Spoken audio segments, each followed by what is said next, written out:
Swear's a idiotic, stupid dog. I've been just flummoxed or perplexed over all the different kinds of whatever you would say, woke or unwoke.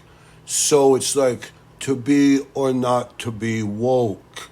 So, as you're examining all the different kind of stories and what the goings-ons and the happenstances, you're reading about all the fat shaming that's been insane at the Australian Open for this ex-Australian tennis player, female lady, Jelena Dokic or something. I don't know. This girl, tennis was keeping the weight off this girl. That's all you want to say about it. It doesn't, it's not trying to be mean or nothing. It's just, it is what it is. But this girl's got to make her living. She's out there, whatever. She's in the entertainment industry. She's in the film or the get in front of the camera industry. So you tell me. I don't know.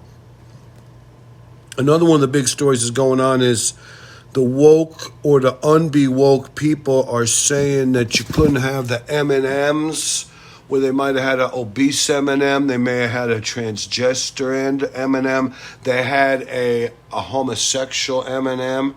We didn't know if it was a gay lesbian or a gay man, but it was definitely a homosexual M&M.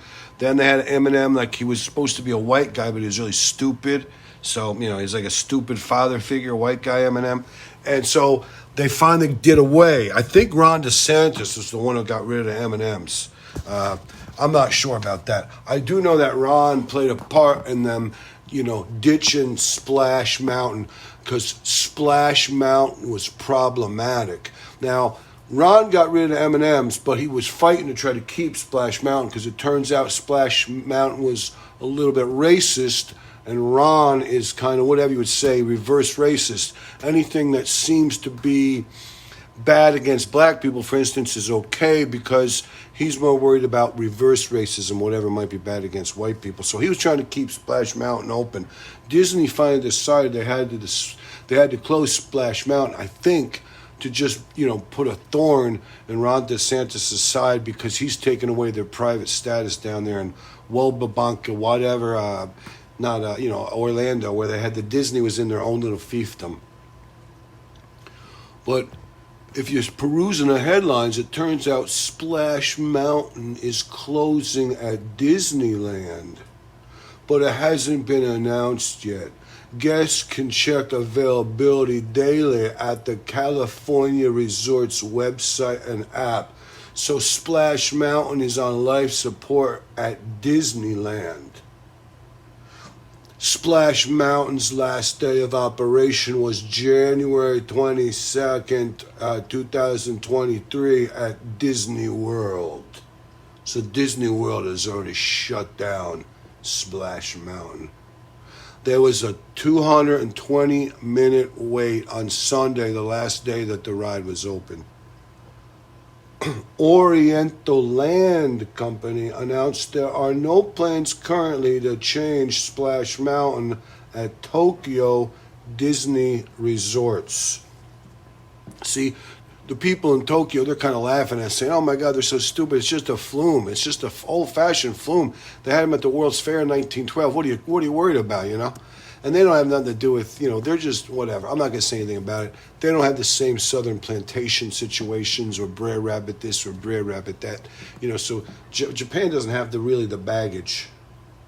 And that brings us to the closings. The cause of those closings, as the aforementioned Splash Mountain's Brer Rabbit storyline is tied to the Song of the South, a racist, albeit all very well-meaning, 1946 Disney film, which has been contemporaneously judged it's been panned, so to speak, by the contemporaries of today for showing an idealized portrayal of plantation life. As the great Bob Iger said, I felt as long as I've been CAO that the Song of the South, even with a disclaimer, was just not appropriate in today's world. but we were making so much money off it. You're like, wow, we can't shut it down, you know? I mean, it's a flume. It costs us nothing to build it. It keeps us nothing to operate. We're making millions off this thing. It's a flume. So what are you going to do? It doesn't matter. And then the tricky part was, you know, when? When did it become so horrible? You know, 10 years ago, it wasn't so horrible. You know, I knew on the forecast above the horizon, I knew coming, this was coming. It was going to get horrible. But if it was 15, 18 years ago, I didn't even know. 18 years ago, I didn't even know it was horrible. 12 years ago, I started to say, we're going to have to do something about it. 6 years ago, I was like, listen, we're going to get caught up in this whole Brer Rabbit thing if we're not careful. And then so finally we made efforts to close it down.